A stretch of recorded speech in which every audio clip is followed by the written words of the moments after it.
Guys इस video में हम करने वाले हैं हिंदी की पूरी तैयारी। जिन स्टूडेंट्स ने अभी तक कुछ भी नहीं पढ़ा है तो डोंट वरी अबाउट इट। यहाँ पर हम देखेंगे हिंदी की आपकी पूरी तैयारी ने आपका पूरा पेपर बना दिया है जो इस बार के बोर्ड एग्जाम के लिए इंपॉर्टेंट है। उस पेपर का फुल सोल्यूशन यहाँ पर हम देखने वाले हैं। हेलो एवरीवन, आई एम सुगम, वेलकम बैक। तो कैसे हो आप सब? आई होप आप सब अच्छे होगी। स्वागत है आप सभी का आपके अपने एसपी स्टडी यूट्यूब चैनल पर। तो गाइस आज हम इस वीडियो में देखने वाले हैं, जैसा कि आपने कमेंट किया था कि आपको हिंदी का जो आपका मॉडल पेपर है उसका आपको फुल सोल्यूशन चाहिए। तो गाइस आज हम इस वीडियो में देखने वाले हैं हिंदी का जो आपका मॉडल पेपर है उसका फुल सोल्यूशन यहाँ पर हम देखेंगे। तो गाइस आपको ये वीडियो पूरा देखना है, इस वीडियो को आप बिल्कुल भी स्किप ना करें। और गाइस जैसा कि आपने कहा था कि आपको ज्योग्राफी का जो आपका मॉडल पेपर है उसका आपको फुल सोल्यूशन चाहिए, ठीक है। तो गाइस वो भी आपको मिल जाएगा। पहले यहाँ पर हम देखेंगे हिंदी का मॉडल पेपर, इसके बाद इकोनॉमिक्स के जो आपके इंपॉर्टेंट क्वेश्चन है एक ही वीडियो में आपको सारे इंपॉर्टेंट क्वेश्चन मिल जाएंगे।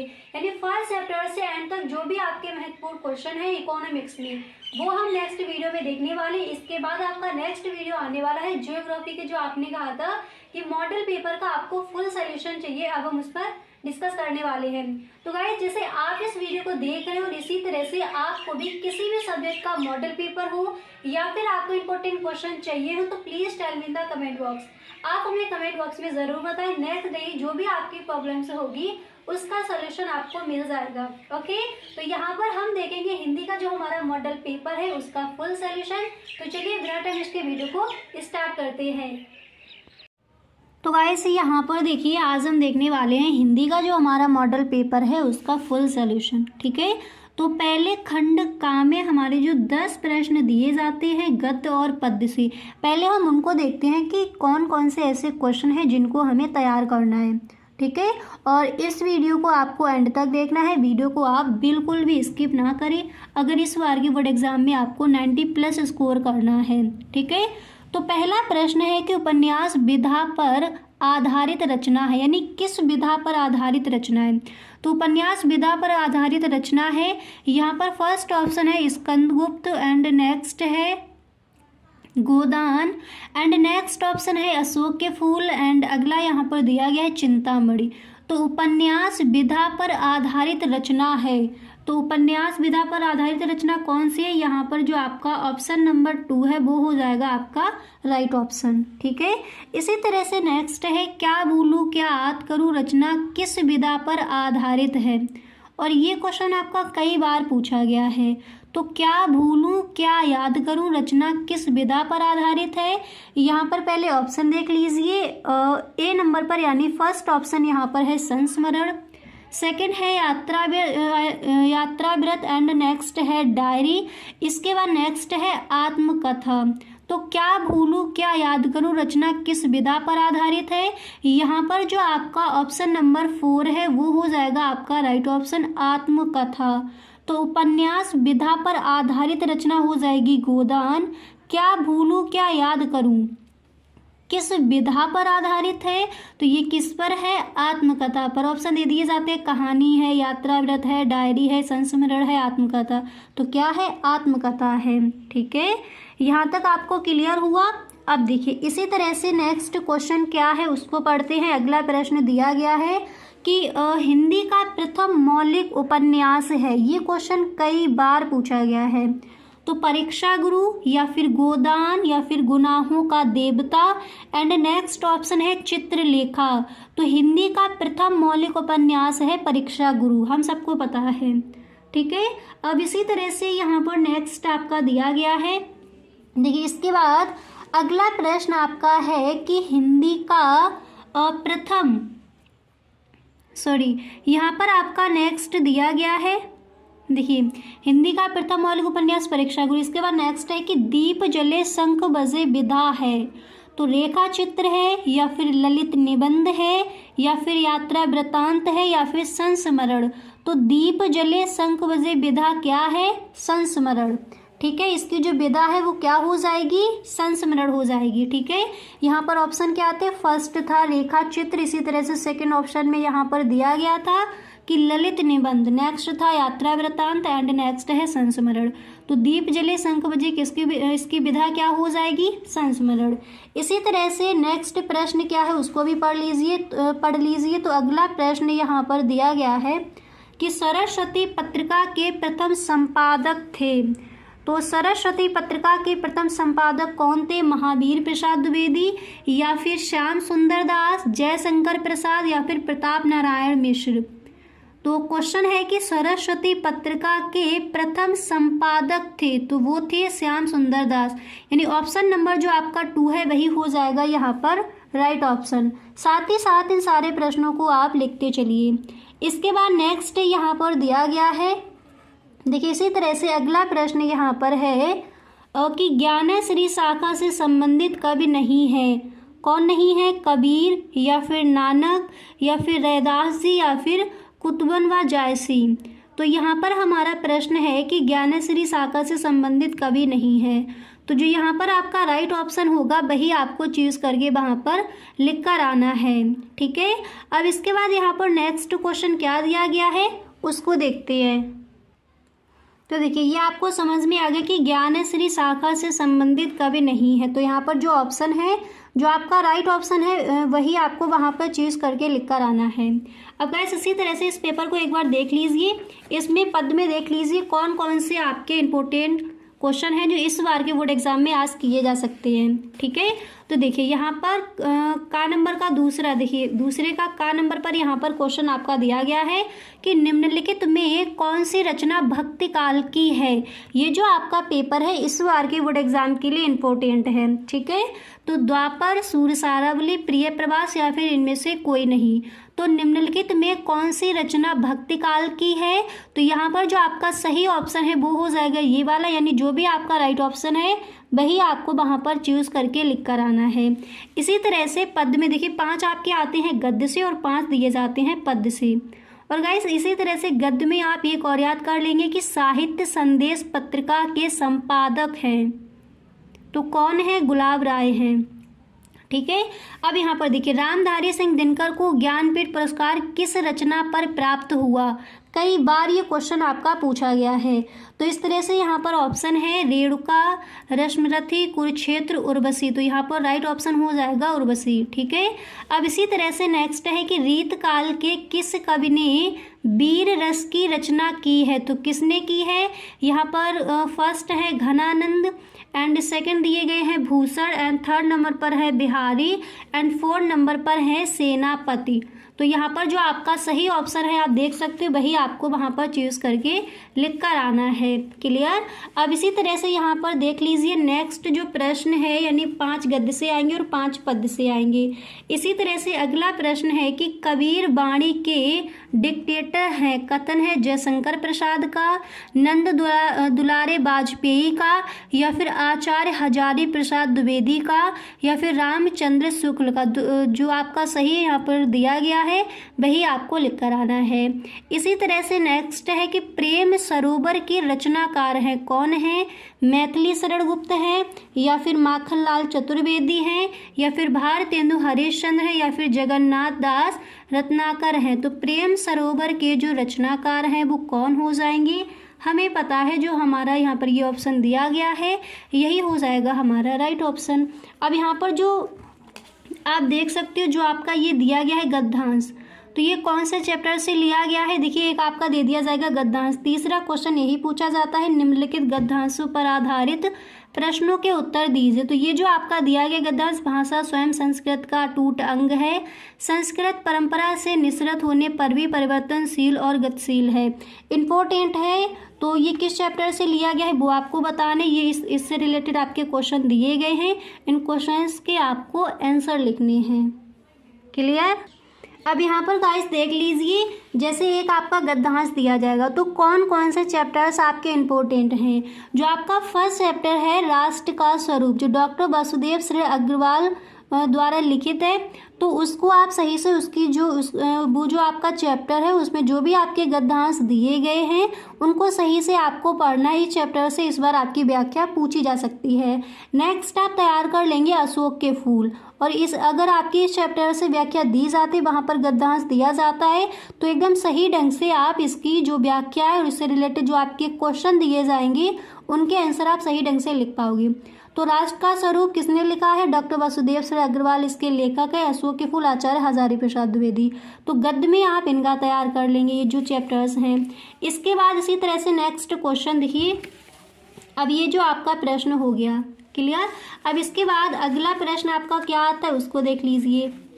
इसके बाद आपका चौथा क्वेश्चन इस तरह से पूछा जाता है कि निम्नलिखित पद्यांशों पर आधारित प्रश्नों के उत्तर दीजिए। यानी आपका एक दे दिया जाएगा पद्यांश, फिर उसी तरह से यहाँ पर दे दिए जाएंगे इस तरह से क्वेश्चन, इनके देने हैं आपको आंसर। तो पद में आप किन किन का तैयार कर लोगे? देखिए, दिए गए पद्यांश पर आधारित निम्नलिखित प्रश्नों के उत्तर दीजिए, इस तरह से क्वेश्चन पूछा जाएगा। तो जो पवन दूत का है अयोध्या सिंह उपाध्याय हरिओ द्वारा लिखित, ये एंड कैकई का अनुपात मैथिली शरण गुप्त द्वारा लिखा गया है। ठीक है, तो इनका आप कर लेंगे। जो पवन दूत का एंड कैकई का अनुपात जो आपके चैप्टर्स हैं पद में, तो इनकी जो व्याख्या है आप सही ढंग से तैयार कर लेंगे। इसके बाद यहाँ पर देखिए अगला प्रश्न क्या आता है। दो आपके पद्यांश और दो आपके गद्यांश दिए जाते हैं, यानी एक अथवा में दिया जाता है, आपको एक ही करना है। इसके बाद यहाँ पर आप देख सकते हो इस बार के बोर्ड एग्जाम में आपको कौन कौन से ऐसे लेखक हैं, पहले गद्य में देख लीजिए, जिनके आपको जीवन परिचय याद करनी है। तो देखिए, निम्नलिखित में से किसी एक लेखक का जीवन परिचय देते हुए उनकी रचनाओं का उल्लेख कीजिए। ज़्यादातर आपका साहित्यिक परिचय पूछा जाता है, तो साहित्यिक परिचय और जीवन परिचय किस तरह से लिखते हैं वो आप सही ढंग से पहले से समझकर वहाँ जाएंगे बोर्ड एग्जाम देने। तो देखिए, गद्य में आप डॉक्टर वासुदेव शरण अग्रवाल और Acharya Hazari Prasad Dwivedi and doctor APJ Abdul Kalam का याद कर लेंगे। ठीक है, गद्य में। इसके बाद नेक्स्ट क्वेश्चन क्या आएगा, और देखिए डॉक्टर वासुदेव शरण अग्रवाल का जीवन परिचय या फिर साहित्यिक परिचय हम किस तरह से लिखेंगे, तो उसके लिए एक वीडियो बना दिया है, उस वीडियो का लिंक आपको डिस्क्रिप्शन बॉक्स में मिल जाएगा।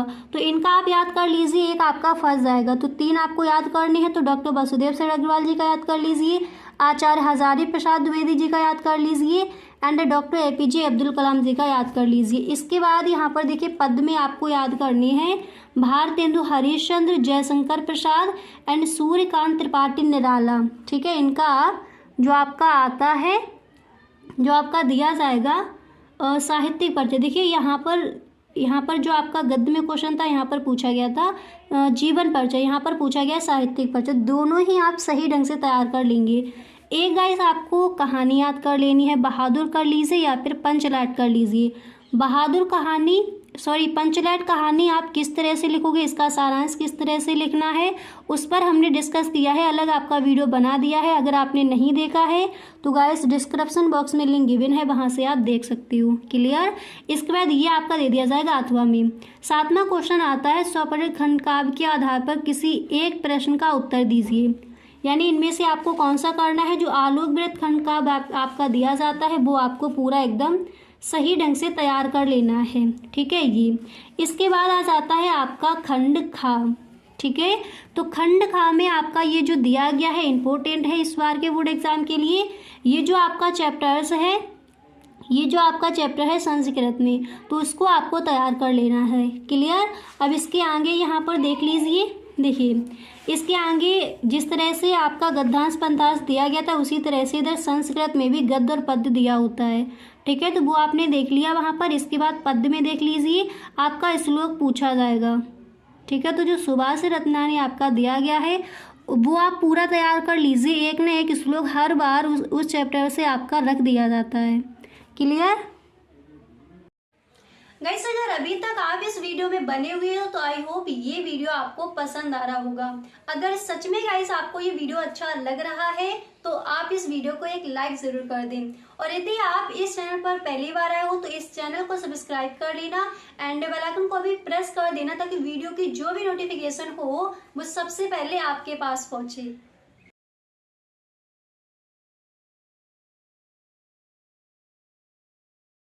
तो गाइस यहाँ पर देखिए, जैसा कि आपने कहा था कि जो हिंदी का मॉडल पेपर है उसका आपको फुल सॉल्यूशन चाहिए, तो वही यहाँ पर हम देखने वाले हैं। ठीक है। तो ये जो आपका पेपर है यहाँ पर दिया गया है, इस पेपर का हम फुल सॉल्यूशन यहाँ पर देखने वाले हैं। और ये जो आपका पेपर है, इस पेपर से इस बार कई सारे क्वेश्चंस आपके रखे जाएंगे, तो इसको हम पूरा हल करके यहाँ पर देखेंगे। तो गाइस आपको ये वीडियो एंड तक देखना है, इस वीडियो को आप बिल्कुल भी स्किप ना करें, ठीक है। तो जिसके पास साहित्य हिंदी है उनके लिए वीडियो बहुत ही खास होने वाला है, क्योंकि साहित्य हिंदी में कौन कौन से ऐसे क्वेश्चन हैं जो इस बार के बोर्ड एग्जाम के लिए इम्पोर्टेंट हैं, उनको यहाँ पर हम देखने वाले हैं, ठीक है। तो चलिए स्टार्ट करते हैं। तो देखिए यहाँ पर पहले हम देखेंगे, एक बार देख लीजिए, खंड खा में जो आपके पहले ऑब्जेक्टिव क्वेश्चन दिए जाते हैं पहले हम उनको देखेंगे, इसके बाद जो आपके सब्जेक्टिव क्वेश्चन होंगे उनको भी देखेंगे, ठीक है। तो जो पहले जो ऑब्जेक्टिव क्वेश्चन दिए जाते हैं उनको देख लेते हैं कि कौन कौन से ऐसे प्रश्न हैं जो इस बार के बोर्ड एग्जाम के लिए इम्पोर्टेंट हैं और क्या कौन कौन से क्वेश्चंस को आपको तैयार करना है। तो फर्स्ट यहाँ पर है कि साकेत के रचनाकार हैं, तो कौन है, जयशंकर प्रसाद, दिनकर जी हैं, या फिर मैथिली शरण गुप्त हैं, या फिर भगवती चरण वर्मा। तो साकेत के रचनाकार कौन है, और ये क्वेश्चन कई बार पूछा गया, तो हम सबको पता है कि जो साकेत के रचनाकार हैं वो है मैथिली शरण गुप्त, यानी ऑप्शन नंबर जो 3 है यही हो जाएगा आपका राइट ऑप्शन। क्लियर। तो इसके बाद यहाँ पर अगला प्रश्न आप कौन सा तैयार करोगे इसको देखते हैं। तो साकेत के रचनाकार कौन हो जाएंगे, मैथिली शरण गुप्त। इसके बाद नेक्स्ट है कि बिहारी सतसई किस काल की रचना है, तो किस काल की है। देखिए ये जो आपके क्वेश्चंस हैं ये 5 गद्य से लिए जाते हैं और 5 लिए जाते हैं आपके पद्य से। तो पहले हमने यहाँ पर रखे हैं जो पद्य में आपके क्वेश्चन दिए जाते हैं वो, उसके बाद गद्य से जो आपके 5 क्वेश्चंस होंगे उनको भी आगे हम देखेंगे, ठीक है। तो यहाँ पर देखिए नेक्स्ट है बिहारी सतसई किस काल की रचना है। तो पहले यहाँ पर हम ऑप्शन पढ़ लेते हैं। फर्स्ट है आदिकाल की, सेकंड है भक्ति काल की, एंड थर्ड है रीत काल की, 4 नंबर पर है आधुनिक काल की। तो बिहारी सतसई किस काल की रचना है, यहाँ पर जो आपका ऑप्शन नंबर 3 है यही हो जाएगा आपका राइट ऑप्शन, रीत काल की। क्लियर। और गाइस जो भी क्वेश्चंस यहाँ पर आपको दिए जाए इन सारे प्रश्नों को साथ ही साथ आप लिखते चलिए। इसी के साथ नेक्स्ट क्वेश्चन आपको कौन सा तैयार करना है उसको देख लेते हैं। तो अगला प्रश्न यहाँ पर आप तैयार करोगे कि यशोधरा के रचनाकार हैं, कौन है, अयोध्या सिंह उपाध्याय हरिऔध जी हैं, या फिर मैथिली शरण गुप्त हैं, एंड थर्ड नंबर पर है सियाराम शरण गुप्त, सियाराम शरण गुप्त। इसके बाद नेक्स्ट है भारतेंदु हरिश्चंद्र। तो क्वेश्चन क्या था कि यशोधरा के रचनाकार हैं, तो हमें पता है यहाँ पर जो हमारा ऑप्शन नंबर 2 है वो हो जाएगा राइट ऑप्शन, मैथिली शरण गुप्त यशोधरा के रचनाकार हैं। क्लियर। इन प्रश्नों को यहीं पर आप याद करते चलिए, इस तरह से आपको वीडियो को देखना है। अब इसी तरह से नेक्स्ट भी देख लेते हैं, अगला प्रश्न आप कौन सा तैयार करोगे। तो यहाँ पर आप देख सकते हो नेक्स्ट क्वेश्चन आपको तैयार करना है, नीर का निर्माण फिर के रचनाकार हैं, तो कौन है। यहाँ पर फर्स्ट नंबर पर है अंग्रेजी, सेकंड नंबर पर है Jainendra Kumar, and third number पर है हरिवंश राय बच्चन, एंड 4 नंबर पर है महादेवी वर्मा। तो नीर का निर्माण फिर के रचनाकार कौन है, हमें पता है कि हरिवंश राय बच्चन नीर का निर्माण जो है उसके रचनाकार हैं, और ये क्वेश्चन कई बार पूछा गया है, ठीक है। तो सही ढंग से आई होप आपको क्लियर हो गया होगा, नीर का निर्माण फिर के रचनाकार कौन है, हरिवंश राय बच्चन। क्लियर। अब देखिए इसके बाद अगला प्रश्न आप कौन सा तैयार करोगे उसको देखते हैं। और इसी के साथ अब देखिए यहाँ पर देखिए जो आपका नेक्स्ट क्वेश्चन है तो वो आपको कौन सा तैयार करना है उसको देख लेते हैं। उसके बाद अगला प्रश्न कौन सा तैयार करोगे उस पर डिस्कस करेंगे। तो नेक्स्ट है कि छायावाद काल की अवधि समय है, ठीक है। तो कितना है, सन 1868 से 1900, एंड खा नंबर पर है सन 1948 से 1968, एंड गा नंबर पर है सन 1919 से 1900, एंड यहाँ पर गा नंबर पर है सन 1919 से 1938, ठीक है। एंड घा नंबर पर ऑप्शन है सन 1943 से 1958। तो छायावाद काल की अवधि क्या है, अवधि यानी या फिर अवध कह लीजिए या फिर समय है, तो कितना है, यहाँ पर जो हमारा ऑप्शन नंबर गा दिया गया है यही हो जाएगा हमारा राइट ऑप्शन। सही ढंग से क्लियर हो गया। अब इसके बाद देखिए, अब ये जो आपके एक बार देख लीजिए, जो आपके 5 क्वेश्चन से यहाँ पर बताए गए थे ये आपके लिए गए थे पद्य से। अब इसके बाद गद्य से जो आपके 5 क्वेश्चन आज किए जाते हैं उनको भी देख लेते हैं। तो पहला प्रश्न यहाँ पर है कि हिंदी का प्रथम यात्रा व्रत है, तो हिंदी का प्रथम यात्रा व्रत कौन सा है उसको देखते हैं। तो पहले यहाँ पर ऑप्शन देख लीजिए। फर्स्ट है सरयू पार की यात्रा, सेकंड है परीक्षा गुरु, थर्ड नंबर पर है कलम का सिपाही एंड नेक्स्ट है पथ के साथी। तो हिंदी का प्रथम यात्रा व्रत कौन सा है हम सबको पता है, हमने कई बार पढ़ रखा है कि सरयू पार की यात्रा हिंदी का प्रथम यात्रा व्रत है। ठीक है, अब देखिए यहाँ पर आपका इस पेपर में एक बार आप देख लीजिए, यहाँ पर आपका क्वेश्चन देखिए फर्स्ट नंबर पर यही रखा गया था, यानी जो आपके गद्य के क्वेश्चन होते हैं 5 वो पहले रखे जाते हैं। तो निम्नलिखित में से हिंदी का प्रथम यात्रा व्रत कौन सा है, सरयू पार की यात्रा। ये जो ऑप्शन था यही आपका राइट है। यहाँ पर देखिए ये आपके ऑप्शन से दिए जाते हैं। ठीक है, अब देखिए इसी तरह से आपका जो नेक्स्ट क्वेश्चन है गद्य से, अगला प्रश्न क्या है उसको भी पढ़ लीजिए। नेक्स्ट प्रश्न है कि पैरों में पंख बांध कर के रचनाकार या फिर लेखक है तो कौन है। देखिए पहले यहाँ पर ऑप्शन देख लीजिए। का नंबर पर है राम वृक्ष बेनीपुरी, खा नंबर पर है हरिशंकर परसाई। इसी तरह से यहाँ पर आप देख सकते हो गा नंबर पर है शिव सागर मिश्र एंड घा नंबर पर है धर्मवीर भारती। तो पैरों में पंख बांध कर के रचनाकार कौन हो जाएंगे, राम वृक्ष बेनीपुरी, यानी का नंबर पर जो आपका ऑप्शन दिया गया है यही हो जाएगा आपका राइट ऑप्शन। अब इसी तरह से यहाँ पर कुछ और भी आपके प्रश्न हैं उनको भी देख लेते हैं। तो देखिए नेक्स्ट जो आपका क्वेश्चन है तो क्या दिया गया है उसको पढ़ लीजिए। अगला प्रश्न यहाँ पर दिया गया है कि मेरी यूरोप यात्रा किसकी रचना है। यहाँ पर देखिए गाइस जो आपके ये 10 क्वेश्चंस दिए जाते हैं, यानी जो आपकी रचनाएं पूछी जाती हैं तो वही क्वेश्चंस यहाँ पर रखे गए हैं जो इस बार के बोर्ड एग्जाम के लिए इम्पोर्टेंट हैं। ठीक है, तो इन सारे प्रश्नों को आप साथ ही साथ तैयार कर लीजिए। मेरी यूरोप यात्रा किसकी रचना है, का नंबर पर है भगवत शरण उपाध्याय, खा नंबर पर है राहुल सांकृत्यायन एंड गा नंबर पर है गणेश नारायण सोनामी, घा नंबर पर है राम वृक्ष बेनीपुरी।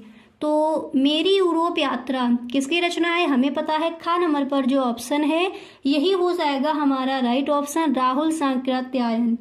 इसके बाद नेक्स्ट यहाँ पर आप देख सकते हो जो आपका अगला प्रश्न है वो क्या दिया गया है। तो नेक्स्ट क्वेश्चन है कि द्विवेदी युग की प्रमुख पत्रिका है तो कौन सी है, हिंदी प्रदीप एंड खा नंबर पर है ब्राह्मण, गा नंबर पर है आनंद कादम्बिनी एंड घा नंबर पर है इंदु। तो द्विवेदी युग की जो प्रमुख पत्रिका है वो है यहाँ पर जो आपका घा नंबर पर ऑप्शन है यही हो जाएगा राइट ऑप्शन। ठीक है, इसी तरह से नेक्स्ट प्रश्न भी पढ़ लीजिए। अगला प्रश्न आपका दिया गया है कि बाबू गुलाब राय की आत्मकथा है तो कौन सी है, का नंबर पर है कुछ आप बीती कुछ जग बीती, खा नंबर पर ऑप्शन है मेरी जीवन प्रभा, गा नंबर पर है मेरी असफलताएं एंड घा नंबर पर है अपनी खबर। तो हम सबको पता है और कई बार हम ये इस क्वेश्चन को पढ़ भी चुके हैं। तो बाबू गुलाब राय की जो आत्मकथा है वो है मेरी असफलताएं, यानी गा नंबर पर जो आपका ऑप्शन है यही हो जाएगा आपका राइट ऑप्शन। तो गाइस एक बार पेपर को भी देख लेते हैं। तो यहाँ पर देखिए जो आपके क्वेश्चन आते हैं, जो 10 क्वेश्चन दिए जाते हैं उनको हमने यहाँ पर देख लिया। इसके बाद यहाँ पर देखिए जो आपका नेक्स्ट क्वेश्चन है वो कौन सा पूछा जाता है। तीसरा प्रश्न आएगा कि निम्नलिखित गद्यांशों पर आधारित प्रश्नों के उत्तर दीजिए, यानी दो आपको गद्यांश दे दिए जाएंगे अथवा में दिया जाएगा एक, तो एक का आपको चूज करके जिसकी आपको एकदम सही ढंग से जो उससे रिलेटेड आपके क्वेश्चंस आएंगे उन क्वेश्चंस के आंसर आपको सही ढंग से समझ आ जाए, यानी जैसे आपको ये लगे कि इसके जो क्वेश्चंस हैं इनके आंसर हम सही ढंग से दे सकते हैं और ये जो आपका क्वेश्चन होता है रेखांकित अंश की व्याख्या ये आप सही ढंग से कर पाओ उसी को आपको चूज करके वहां पर लिखना है। तो पहला यहाँ पर है कि भाषा संस्कृत का अटूट अंग है ये वाला। इसके बाद यहाँ पर देखिए जो आपका नेक्स्ट है तो वो ये दिया गया है, ठीक है। तो भाषा का जो आपका अटूट अंग है, जो आपका पैराग्राफ यहाँ पर दिया गया है, इसकी व्याख्या करके यहाँ पर आपको बताया जाएगा किस तरह से आपको करनी है। इस तरह से आपका तीसरा प्रश्न आएगा। तो यहाँ पर इसको एक बार आप पढ़ लीजिए। इसकी जो आपकी व्याख्या है, ये क्वेश्चन इससे रिलेटेड आपके दिए गए हैं। तो इन प्रश्नों के आंसर आप किस तरह से लिखोगे, व्याख्या आपको किस तरह से करनी है, संदर्भ आपको किस तरह से लिखना है, प्रसंग आप किस तरह से लिखोगे, पूरा यहाँ पर हम डिस्कस करेंगे, ठीक है। तो चलिए स्टार्ट करते हैं हम यहाँ पर। और जो आपका अथवा में ये दिया गया है, ये आपका सेकंड वाला दिया गया है, इसको यहाँ पर हम हल नहीं करेंगे क्योंकि आपको वहाँ पर एक ही करना है, ठीक है। तो आपका जो फर्स्ट नंबर पर दिया गया है उसको देखते हैं। तो देखिए आपका यही यहाँ पर गद्यांश दिया गया था, यहाँ पर ये लिख भी लिया है, आपको कहीं पर भी कोई दिक्कत ना हो। इससे रिलेटेड क्वेश्चंस दिए गए हैं, उनके भी आंसर यहाँ पर हम देखेंगे। इसको एक बार आप पढ़ लीजिए। दिया गया है कि भाषा संस्कृत का एक अटूट अंग है, संस्कृत परंपरा से निःशूत होने पर भी परिवर्तनशील और गतिशील है। उसकी गति विज्ञान की प्रगति के साथ जोड़ी जाती है। वैज्ञानिक आविष्कारों के प्रभाव के कारण अद्भुत नई सांस्कृतिक हलचलों को शाब्दिक अर्थ देने के लिए भाषा के परंपरागत प्रयोग पर्याप्त नहीं है। इसके लिए नए प्रयोगों की नई भाव योजनाओं को व्यक्त करने के लिए नए शब्दों की खोज की महती आवश्यकता है। तो जैसे ये आपका गद्यांश दिया गया है। अब देखिए क्वेश्चन एक बार देख लीजिए, फिर इनके जो आंसर हैं वो यहाँ पर हम देखेंगे। तो देखिए किसी भी चैप्टर से आपका ये जो पैराग्राफ है, यानी जो आपका ये गद्यांश है, ये लिया जाएगा। तो फर्स्ट क्वेश्चन आपका यही रहता है कि उपर्युक्त गद्यांश के पाठ और शीर्षक का और लेखक का नाम लिखिए, ठीक है। यानी जो आपका चैप्टर है उसका नेम और इसके लेखक कौन है। अगर पद्य में है तो आपको कवि लिखना है, अगर गद्य में है तो लेखक। तो इनके यानी किसके द्वारा ये जो गद्यांश आपका दिया जाएगा, आपको पहचानना है किस चैप्टर से लिया गया है, और जो इसके लेखक हैं यानी ये किसने लिखा है, उनका नेम आपको लिखना होगा। अगर आपको इस तरह से लिखना है, यहाँ पर दिया गया कि गद्यांश के पाठ का शीर्षक और लेखक का नाम लिखिए, तो आप डाल सकते हो पाठ जो आपका चैप्टर है वो, उसके बाद लेखक का नाम, नहीं तो आप संदर्भ लिखकर आएंगे। किस तरह से लिखोगे यहाँ पर अभी आपको बताया जाएगा। अब यहाँ पर देखिए इसके बाद सेकंड क्वेश्चन आपका यही रहता है कि रेखांकित अंश की व्याख्या कीजिए। यानी आपको एक गद्यांश दे दिया जाएगा, फिर पहले इसका आपको संदर्भ लिखना है, इसके बाद रेखांकित अंश की व्याख्या। एक बार इस पेपर को देख लीजिए, आपको देखिए किस तरह से करना है। देखिए यहाँ पर जैसे आपका ये पेपर दिया गया, ठीक है। तो यहाँ पर ये क्वेश्चन एक बार देख लीजिए। ये जैसे प्रश्न आपका है कि निम्नलिखित गद्यांशों पर आधारित प्रश्नों के उत्तर दीजिए। तो पहला प्रश्न, एक मिनट, यहाँ पर देखिए पहला प्रश्न आपका यही आता है कि रेखांकित अंश की व्याख्या कीजिए, ठीक है। रेखांकित अंश की व्याख्या कीजिए। तो जितने भी आपकी लाइन है, यानी जितने भी आपकी ये रेखा खींची है, तो उसी की आपको व्याख्या करनी है। कई सारे स्टूडेंट्स क्या करते हैं, पूरा जो आपका गद्यांश दिया गया है आप पूरे की व्याख्या करने लगते हो, तो ऐसा आपको नहीं करना है। भाषा स्वयं संस्कृत का अटूट अंग है, संस्कृत परंपरा से निःसृत होने पर भी परिवर्तनशील और गतिशील है। यहाँ तक आपकी लाइन है, तो इसी की आपको व्याख्या करनी है। किसी भी चैप्टर से आपका गद्यांश दिया जाए तो जितने भी आपकी लाइन होगी उसी की आपको व्याख्या करके वहां पर बताना है, ठीक है। यानी रेखांकित अंश की व्याख्या आपको करनी है, ठीक है। तो यहाँ पर आई होप आपको समझ आ गया होगा किस तरह से आप व्याख्या करोगे। आगे आपको भी बताया जाएगा किस तरह से आप व्याख्या करके आओगे। इन सारे प्रश्नों के आंसर भी आपको मिलेंगे। अब एक बार जल्दी से इन प्रश्नों को पढ़ लीजिए। तो सेकंड क्वेश्चन था रेखांकित अंश की व्याख्या। इसके बाद नेक्स्ट है कि सांस्कृतिक परिवर्तन या विकास तथा विज्ञान संबंधी नवीन प्रयोग आदि हमारी भाषा को किस प्रकार प्रभावित करते हैं, ठीक है। तो गा नंबर पर आपका ये क्वेश्चन है, इसका आंसर आपको देना है। इसके बाद घा नंबर पर है कि किसकी गति विज्ञान की प्रगति के साथ जोड़ी जाती है। इसके बाद नेक्स्ट प्रश्न है कि किसके कारण नई सांस्कृतिक हलचलें अद्भुत होती हैं। नेक्स्ट है किसके लिए नए शब्दों की खोज की महती आवश्यकता है। अब देखिए जो आपके दो क्वेश्चन होते हैं वो तो जो भी आपका गद्यांश दिया जाएगा तो सबसे पहले 2 प्रश्न यही रहते हैं कि आपको इसका संदर्भ लिखना है, यानी जिस चैप्टर से लिया गया है उस चैप्टर का नेम एंड किसने लिखा है उनका नेम, यानी लेखक का नाम। और दूसरा क्वेश्चन यही आता है रेखांकित अंश की व्याख्या। जितने भी आपकी यहाँ पर जो लकीर है वो की गई है, जो आपकी लाइन है वो की गई है, उतने की आपको व्याख्या करनी। उसके बाद जो नेक्स्ट आपके क्वेश्चन होते हैं वो यहाँ पर जो आपका गद्यांश दिया गया है इससे रिलेटेड क्वेश्चन होते हैं, ठीक है। यानी इसमें से ढूंढकर आपको उन क्वेश्चंस के आंसर वहां पर देने हैं, इस तरह से। अब चलिए पहला प्रश्न क्या था, तो चलिए इसका आंसर देखते हैं। का नंबर पर इसका आंसर आप किस तरह से लिख कर आओगे। अब यहाँ पर देख लीजिए, पहला प्रश्न आपका क्या दिया गया है कि उपर्युक्त गद्यांश के पाठ का शीर्षक एवं लेखक का नाम लिखिए, यानी आपको लिखना होता है संदर्भ। तो आप किस तरह से लिखोगे, देखिए यहाँ पर पहले आपको हेडिंग डालनी है संदर्भ।